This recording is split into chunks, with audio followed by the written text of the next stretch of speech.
Hi, I'm Lisa Singer. I am the Senior Director of Event Programming at Media Post, and this is Brand Insider BTS, where I get to pull back the curtain on some of the most influential women brand marketers today. And with me is Julie Nicola, and she is the Senior Director of Entertainment Marketing at Shein, and that's an online clothing retailer. Julie, hey, welcome. Hi, Lisa. Thank you. Thanks so Well, much for having me. Yeah, no, thank you for joining me.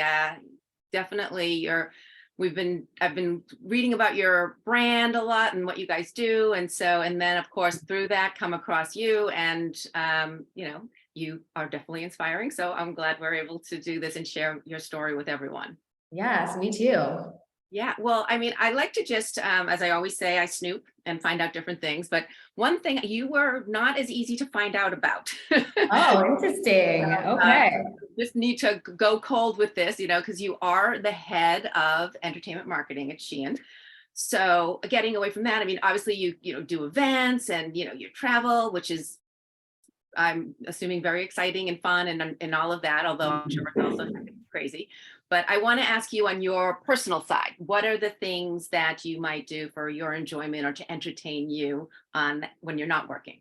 Yeah, no, I love that question. So interesting. You can't find a lot about me. I love that. I have that little mysteriousness to me. But so I think, I am a mother of two. So that is something that I am proud to say, a working mom. And so, really trying to find that work-life balance is really something that's important to me. So outside of work, I really enjoy spending time with my kids as much as I can. Doing, outdoor activities is something that we do as a family a lot, camping, things like that. So really trying to, entertainment, I do a lot of that with work, and then at home, kind of switch gears and do a lot of kid-friendly family activities, and keeping it, outdoors. Very cool. So kids, boy, girl, two boy, what? I have a 4-year-old daughter and a 5-year-old son. So they're 15 months apart. Wild times. We're just like coming out of the thick of it, but it's been really amazing experience kind of going through motherhood while, keeping a full-time career has been a really fun challenge.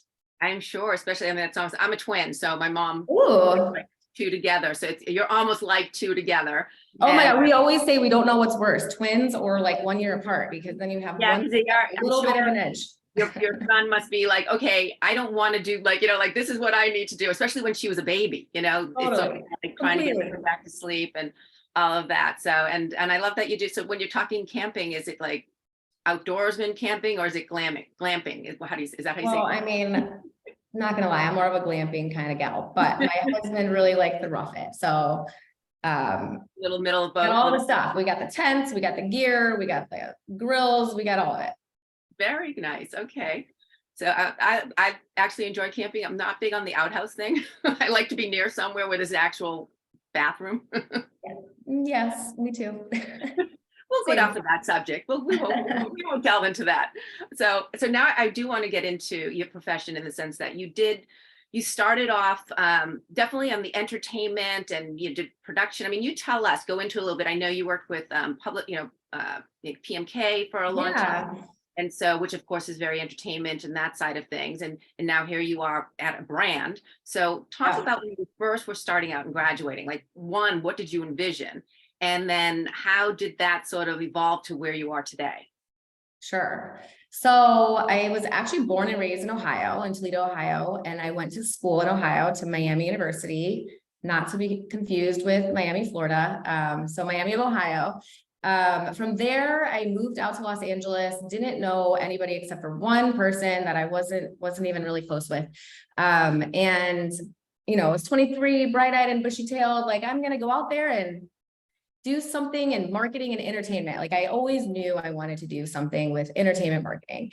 And so, came out here to Los Angeles, was so lucky to get my first job at Creative Artist Agency, CAA, which is obviously a very reputable talent agency, working in their branded entertainment department, which at the time was fairly new. So that's kind of where I really got my feet wet in the whole, consumer marketing and brands and splashy entertainment life. And I met a lot of really amazing colleagues at that job, which are still friends of mine today. And from there kind of went into HSI Productions, which at the time was a commercial production agency, and really understood how brands operated from an advertising level and trying to get their brand messages across in various ways through, commercials and working with the directors. So that was really interesting and fun. Continued to work my way through my career, was at Focus Features, doing a lot of marketing for the various feature films that we had produced across all the marketing channels, and then including partnerships and promotions, which again was kind of where my heart was tugging me. At that point, I realized I love movies, like I'm sure most people do, but I wasn't a die-hard movie buff, like wasn't my thing. So kind of got back into where I originally started at CAA, back into the agency world, working in entertainment marketing at PMK BNC, where I spent the majority of my career working with Fortune 500 companies like T-Mobile and Pepsi and Audi and Columbia, amongst others, and doing really cool, fun, exciting projects with Justin Bieber, Ariana Grande, Live Nation deals, long-term Live Nation deals, amongst a bunch of other fun things, really exciting and fun things. But the dream goal for me was always really to work in-house at a brand, really wanting to kind of have that decision-making power that kind of comes with, working in-house at a brand. So, I had followed Shein for quite some time and saw the rapid success and the growth of the brand. And I was really intrigued how Shein had pioneered this unique on-demand business model. It's a model that can really create and deliver on consumer trends without any excess inventory or overhead. It's really unique.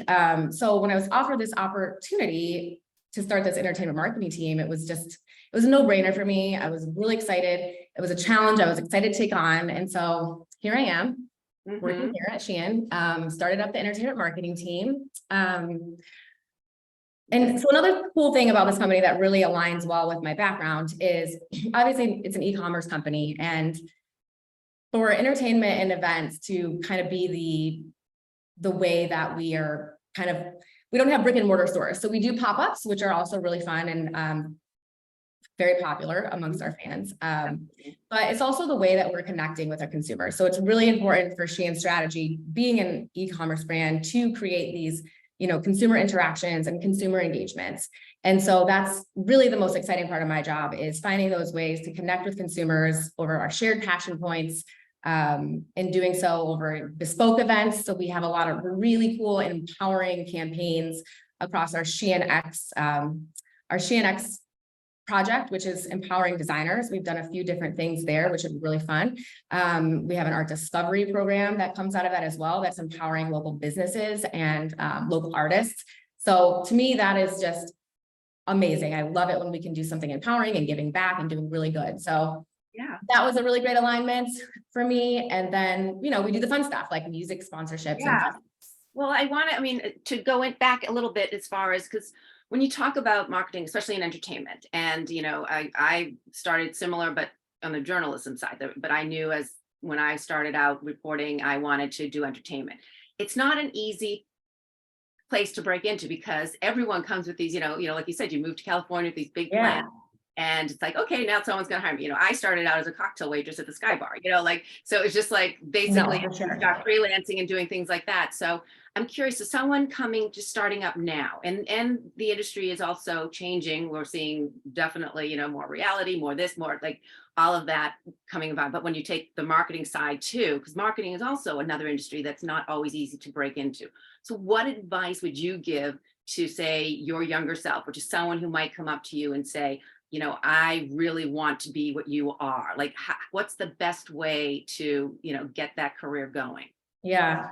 So it's such a good question. And I feel like there's so many ways to answer it, but I would say that it's just kind of having that confidence of not only you, but building that network around you. So like I mentioned, that first job that I had, I was a young, bright-eyed, bushy-tailed 20-something-year-old, building those relationships, and every single person that you meet in life can help you in different ways. And so it's just a matter of understanding what your strengths are and also the strengths of your networks and your colleagues, and tapping into those people and asking as many questions as you can. And really finding what kind of value that you can provide wherever you are, whether it's in your friendships, whether it's in your relationships, whether it's in your job. And if you can do that, you're going to succeed. Mm-hmm. Yeah. And especially in entertainment, either side of it.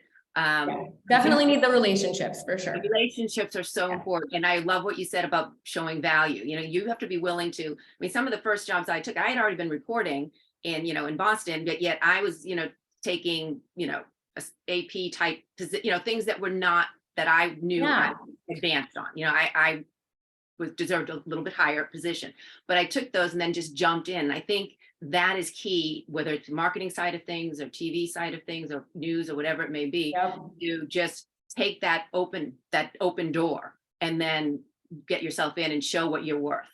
It is really the best advice, I think, that any new young entrepreneur or anybody trying to break into marketing or entertainment, I really think it is having, you're going to have to take some sort of job that you're not going to like, but use it as a learning opportunity. I feel very fortunate that, when I was younger, I had these really hard bosses, like really hard. And at the time I just was like, how am I going to do this? But now looking back, those bosses turn to mentors, those mentors turn to colleagues, and they really do provide all those gritty jobs, and the things that you never want to do really kind of help mold you into somebody that has a strong work ethic, that really knows how to do, anything, jack of all trades kind of person. So it's really kind of having that grit and kind of growing up in a hardworking mentality type of world. Yeah, no, and I'm sure they probably were tough on you because they saw something in you that they wanted then to help you shine, or, however. I like to think so. I'm sure that is. I'm curious, when people meet you, what do most people get wrong about you initially? Or is there something? So I don't know. I think oftentimes I might come across as kind of like this very extrovert and outgoing person, but really I'm kind of an introvert. I'm kind of, an introvert, which is something that I think is also great. But yeah, I think people think I'm this like confident, outgoing kind of person, but I'm really kind of an introvert. But do you find it you're an introvert in terms of that you want your kind of me time alone, like not me, just you, but like away from that. So for your career, you need to be an extrovert. So sort of you turn it off or turn it down when you're with your family.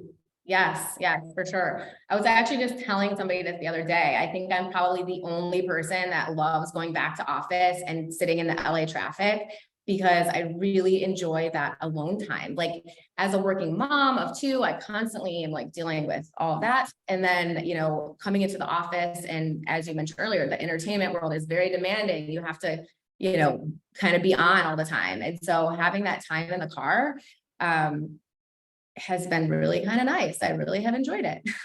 Well, I can't say I agree with the traffic. I know, I'm very rare. I'm not, I wouldn't relax. Like I'm very much that kind of aggressive, like Boston driver. That's I, learned to drive. So I am more frustrated there. So that's not alone time to me, even though I do what you're saying, especially with a 4 and a 5-year-old at home. And then, oh my gosh, I'm like catching up with everybody. I call my mom on the way. I call my friends from home. I'm like, this is amazing. Yeah, actually, that is one thing that I did do when I was, I actually I lived in Manhattan Beach, but then was working in, the LA area. So I did take advantage of those times for calling, especially with the time change. Yeah, it's nice. And then sometimes that's when the best ideas come too, when you're just kind of like sitting there by yourself, zoning out, listening to some music and decompressing. Well, I have to ask you, do you keep like, your phone now, but when you have an idea, do you record it or write it or say it or write it down? Are you that person who then, then when you go back to it, you remember it? So I am so old school. I have like an ongoing email that I just literally email to myself, and I'll pull the email up and I'll write it in and then I send it back to myself. I'm sure there's more efficient ways, but it works for me. Yeah, no, I agree. Because you have to either jot it down or like if I'm out like running or, I'll pull out my phone and record it, because otherwise I know it's only in my mind for that moment and then it'll be completely gone. Yes, I know, it's fleeting. Yes.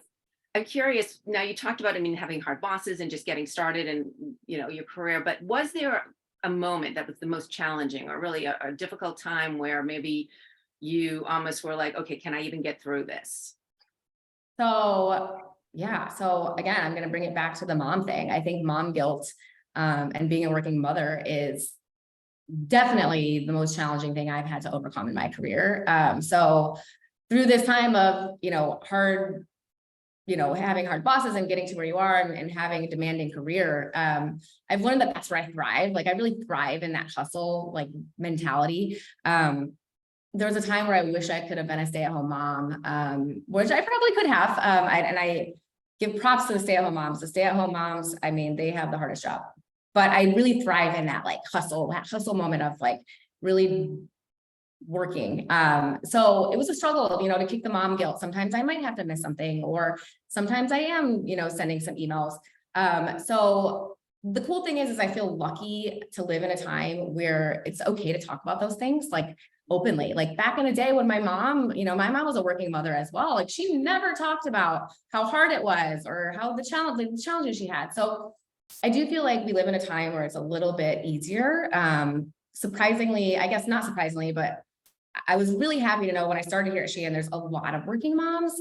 So we kind of have a little, crew here of moms, and we all get each other. We are able to kind of set boundaries easier. And we have kind of a support system, which has been extremely important for me at this company working here. And not only here, but I've, over time of knowing people, other moms. So it's another connection that you're able to have in the workplace and personal life as being a mom. But it's really important to kind of have that support system to get over the mom guilt. And I've had to change my perception sometimes too, where if sometimes I feel guilty, I remind myself, I am teaching my kids that it is a good thing to work hard to, provide for your family and all of that stuff. So my 4-year-old daughter had her last day of school sign. We did the mandatory sign last day of school. And it was, what do you want to be when you grow up? And she said, marketing executive. That's awesome. And I was like, yeah, girl. Yeah, no. And you're representing, such a great representative to your daughter, and your son, but I think also, and when you talk about like your mom, my mom helped home stay-at-home moms, which again, that is a choice today that people can make, and it's a wonderful choice. But I do think there was a time before, and then like when women first started really working, they didn't like, you now can talk about the guilt or the struggles. Yes, and not feel ashamed or feel like you're the only one overwhelmed. It's so great. Yes. So I think it's a good time to be a working mom, I will say. Yeah. I think that now people, then it was people were working and it was like they, they just had to work and they couldn't admit that they felt bad about it. And now I think there's there's not everywhere, but I think that still needs to evolve and get better. But I think it's definitely becoming into play. So, but I noticed one of your, you had a campaign and it's Shein for All. So curious, because I know that's really about inclusivity and diversity. So what does that mean to you in, let's say in your life, as opposed to, what it means at Shein? Yeah. So, I mean, obviously at Shein, when you think of Shein for All, it celebrates inclusivity and the variety of fashion that, for any shape and size or socioeconomic status. Oftentimes fashion can feel very expensive and exclusive. So Shein for All as a campaign really, or as a message is really about empowerment. And that's kind of how I take it too in my own life. It's really an empowering message. Again, just bringing it back, like as a mother of 2 children. I mean, I strive to teach them the importance of exclusivity and kindness in our daily life, in our home life, in our family life. And I also hope that they grow up and their friends grow up just always feeling included and feeling seen, really, and given those opportunities to be the best versions of themselves, whatever that may end up being. And taking that into my own life too, right? Like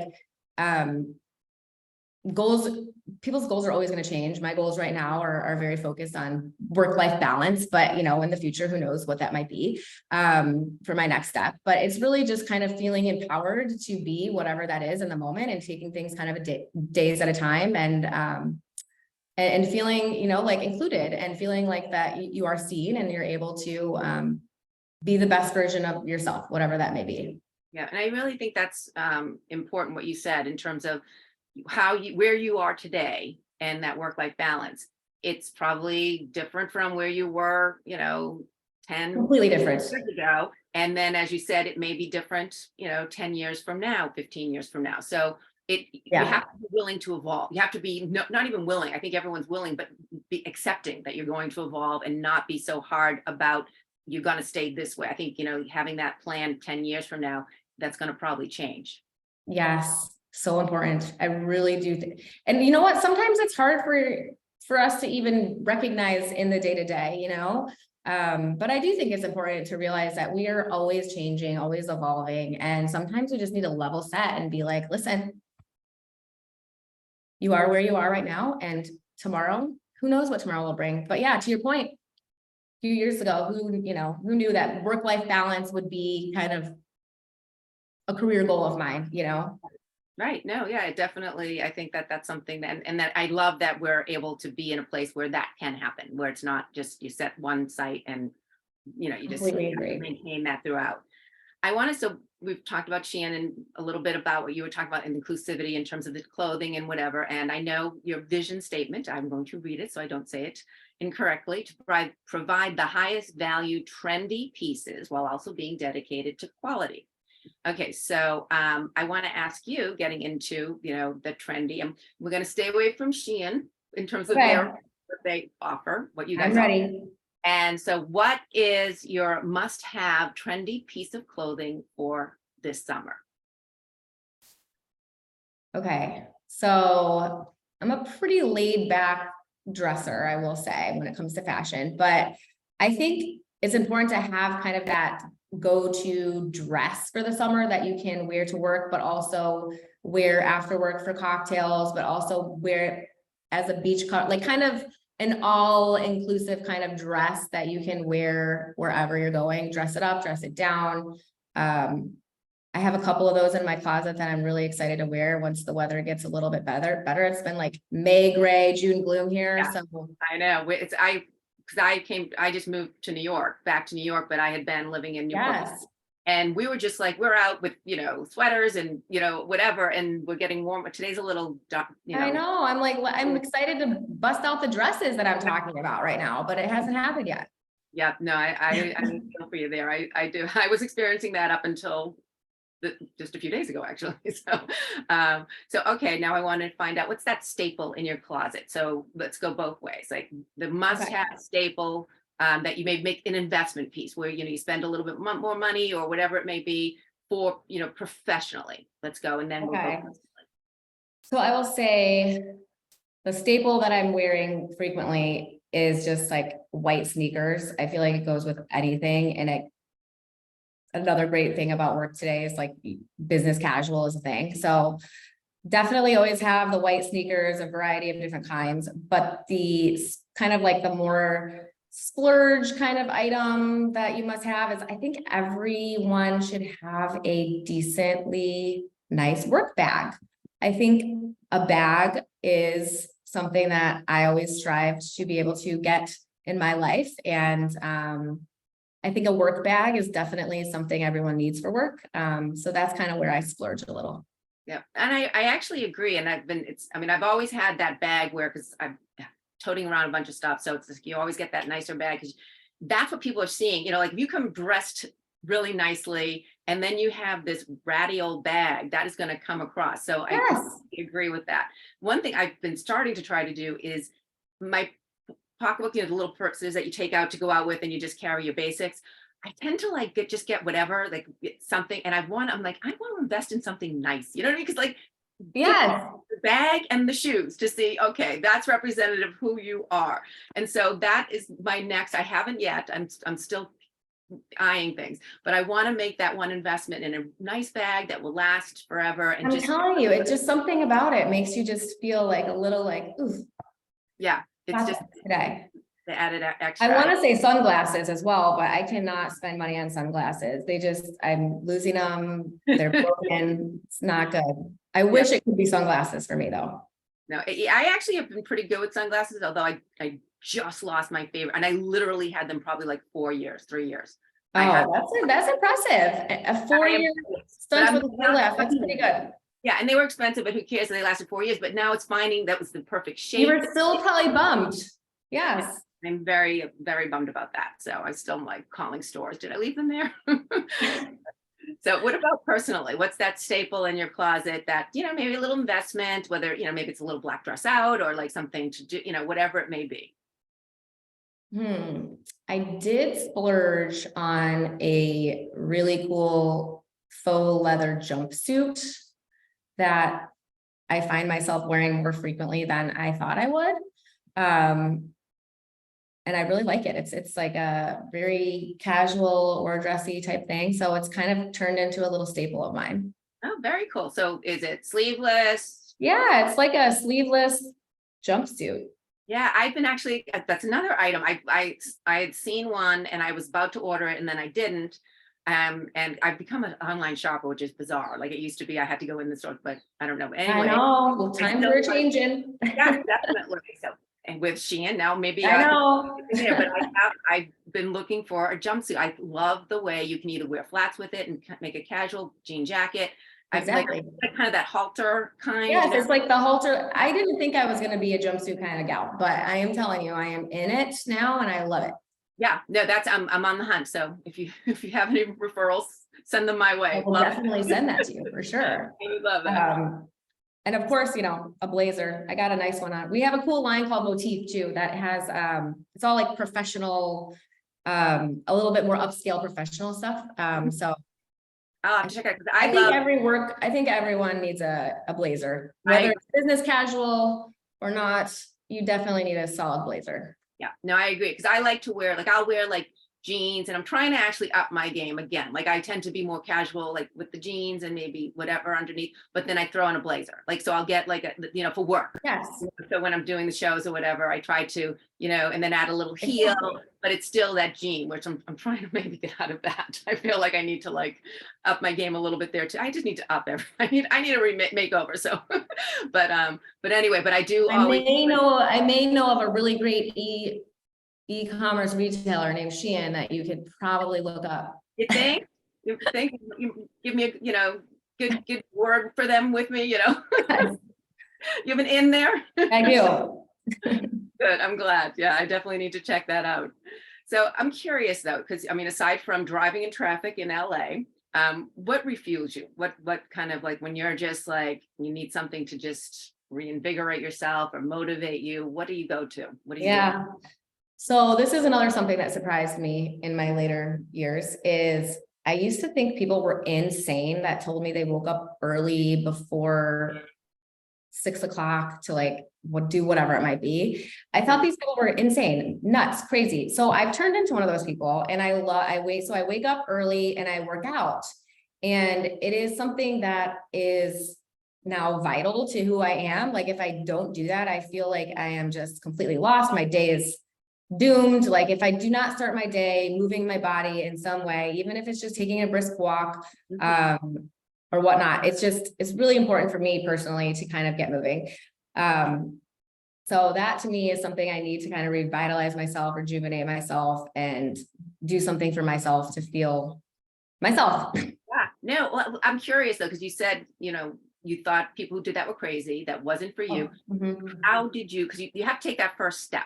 Like, how did you take that first step and actually do it? Because I think a lot of people go to bed saying, all right, I'm going to get up early. I'm going to do fill in the blank. I'm going to, Oh yeah, no, I was that person for a really long time. So I will say what it really took for me though was, and I know I keep bringing it back to this whole kids thing, but it was having kids and feeling kind of not myself. I think after having kids, you kind of lose yourself a little bit. And so it was one day I was just like, I gotta do it. I gotta do it. So I signed up for a local gym and my husband was super supportive at the time. This was a few years ago now, when my daughter was like almost 1, and he was really supportive and he's like, I got the kids in the morning if you do it. And so honestly, what really got me into it was I was going to be awake anyways, like whether I was going to be taking care of a crying baby or I was going to be working out. And so if he was giving me the out to go work out, honestly, that is what really got me there was my supportive husband, to be quite honest, of I was given the opportunity, either you could stay home and be with a crying baby, or you can go work out. And so I chose the workout. Yeah. And it really got me into the groove. And then, once you're in a habit, you're in a habit. Well, and I Stick agree with with that. It's like you have to, like, it's that first step, it's just when you finally get used to it, then okay, you're ready to. And I'm Yeah. actually where you were. I'm saying, because I feel like my day gets away with me, and I always fit in a workout at the end of the day, but I sort of would rather do it earlier. But the 5 o'clock thing is not It's easy. definitely rough, but I'm telling you, it feels so much better when you start the day. When you start the day feeling like you've already had a day, I don't know, it just feels lighter, it feels better. Yeah, well, I spoke with someone the other day, and she was the same, talking about that. She gets up to meditate. And so I'm getting inspired by you guys. I know, I'm telling you though, I know, it's like, I thought people were crazy, like, why and what? No, but Yeah, well, here we are. well, hopefully next time we talk, I'll be up at 5 with you. I'll call you at 5. Well, Yes. actually, I won't, because when I call you at 5, it will be 2 o'clock your time. True, that is true. On that call. All right, so finally, I just want to ask, with everything, your career, what you're doing with your kids, that work-life balance, what do you want to still achieve? Like, what is something that's on your radar at this point? Yeah, so I mean, I do take things kind of, every day at a time. Right now, I'm really honestly happy with this job. I love it. I think there's a lot of things internally here that I'm excited to kind of take on and grow and continue growing and to be bigger and better and all that. So I think internally here at Shein, just kind of, taking it to the next level, the entertainment and the event strategy, showing the consumers really kind of who we are as a brand, is something I'm excited for in my career. And then, personally, just keeping up with this work-life balance that I've been mentioning, keeping my kids happy, keeping my husband happy. Yeah. Also, that's also a duty. You have Yeah, to be a good wife. you come in and play a little bit, Yeah, I gotta be a good wife too. Yeah. But yeah, just kind of living life, having fun. I want to get, one thing I do want to do is have more fun. Like, I want to find ways and new ways to have fun.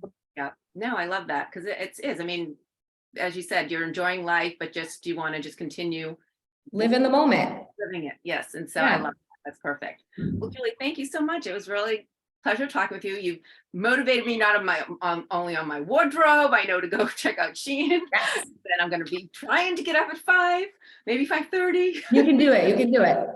So I'm Once going you get a weekend, you're good. So, but it's been awesome. Thank you so much for talking with me. Thank you. And thank you for watching. And please, if you have anyone that you want to recommend for me to sort of pull back the curtain on, let me know. I will do my best. So thanks for watching. And again, Julie, thanks. Thank you so much, Lisa.